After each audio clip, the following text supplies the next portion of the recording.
introduce our first speaker, and that would be Carl Grecian. Please help me welcome Carl.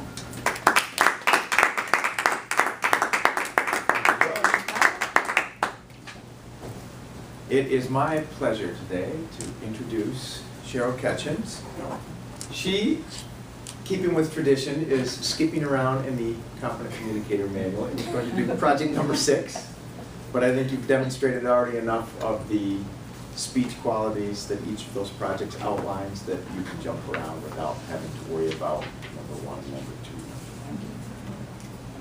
Project number 6 is one of my favorites, of course, vocal variety. Today she's going to talk about the things you need to consider when becoming a caregiver. The title of her speech is 4 Essential Steps to Becoming a Caregiver. What things do you need to consider when becoming a caregiver? This speech will be 5 to 7 minutes. And please help me welcome Cheryl Ketchens to the left.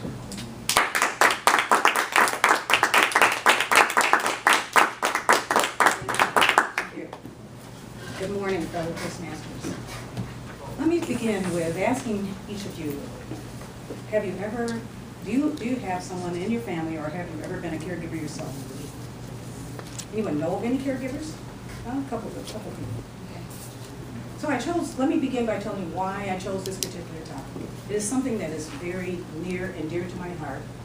My story actually begins in 1996, when my mother was diagnosed with a malignant throat cancer, which was diagnosed as squamous cell carcinoma, and was a very aggressive cancer of her throat. So Mom went with dealt with her cancer without having any treatments or anything else for that year, for 1996. Beginning of 1997, Dad wasn't going to be left out. He was diagnosed with dementia. So the world as I knew it was beginning to cave in on me. So not only one terminally ill parent, now I had 2 terminally ill parents. And there had to be some plan as to how we were going to take care of it. Dad's story was, in terms of his care, didn't require as much for a while with dementia. He's in and out of lucidity, in terms of understanding. And it was just, very sad to watch him do that. But when Mom, her cancer progressed, and she had to have surgery, a throat surgery, in the beginning of '98, the world as I knew it was changed forever. Now she was going to have hands-on care. She had a tracheotomy that had to be inserted in her throat. After nearly 12 hours of surgery, the doctor comes out, the oncologist, and he said he had done everything he could to help my mother, but her airway was beginning to close up. And he came out and he asked the family to make a decision as to how we wanted to progress, to move forward with this. So it was certainly a very heart-wrenching decision, but it's either let her lie there and the airway close up and she dies, a short time afterwards, or we put a tracheotomy in her throat. So there wasn't a whole lot of decision that had to be made in terms of this was the right thing to do. We want to keep our loved one alive as long as we possibly can. Dad was just totally devastated. He did not understand the whole process and what was going on. And of course, with his dementia, he had a lot of confusion, and he just couldn't wrap his mind around what was happening. So anyway, the 4 essential steps that I think have to take place after you realize your loved one has to require hands-on care. Step number 1, sit down with a physician. You and your parent and your other family members, sit down with the physician, and find out what is going to be required to take care of those individuals. Particularly, we're talking about my mom right now.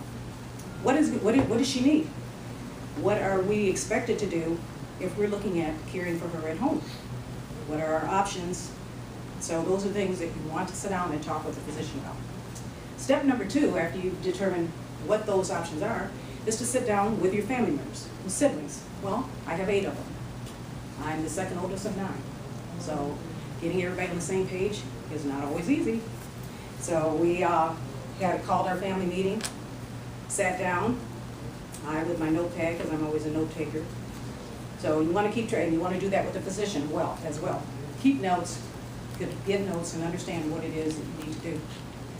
So with sitting down with the siblings and my mother, Dad was not able to be a part of that decision-making process.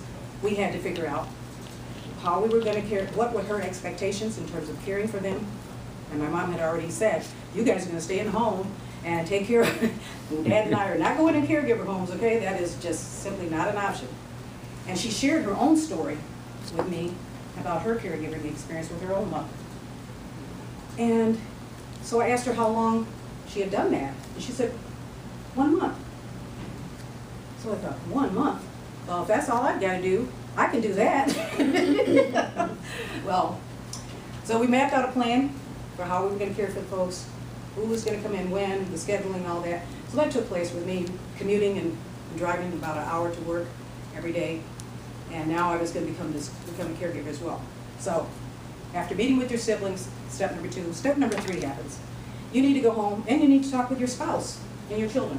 If you have children at home or you have a spouse, you need to discuss with them what life is going to be like now.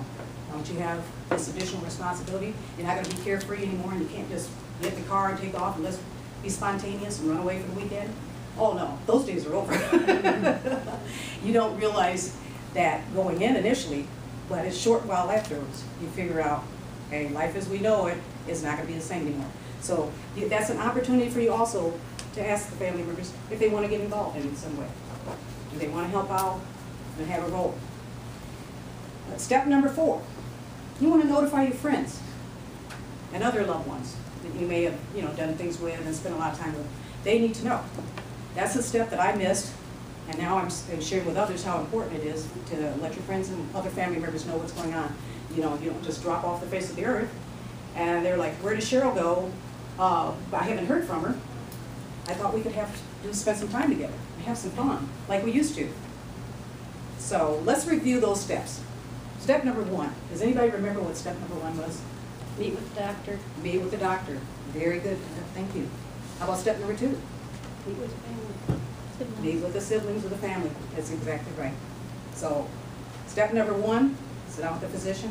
Step number 2, sit down with the siblings. Step number 3, sit down with your spouse and your children. Step number 4, get on the phone or go visit your friends and other family members and share the life-changing experiences that you're going to be having and that the lack of availability to do things with, like you once did. So caregiving is a very, very rewarding role, but it's also a life-altering role. So now I hope you have a better understanding why I chose my topic and what it means to me. Thank you.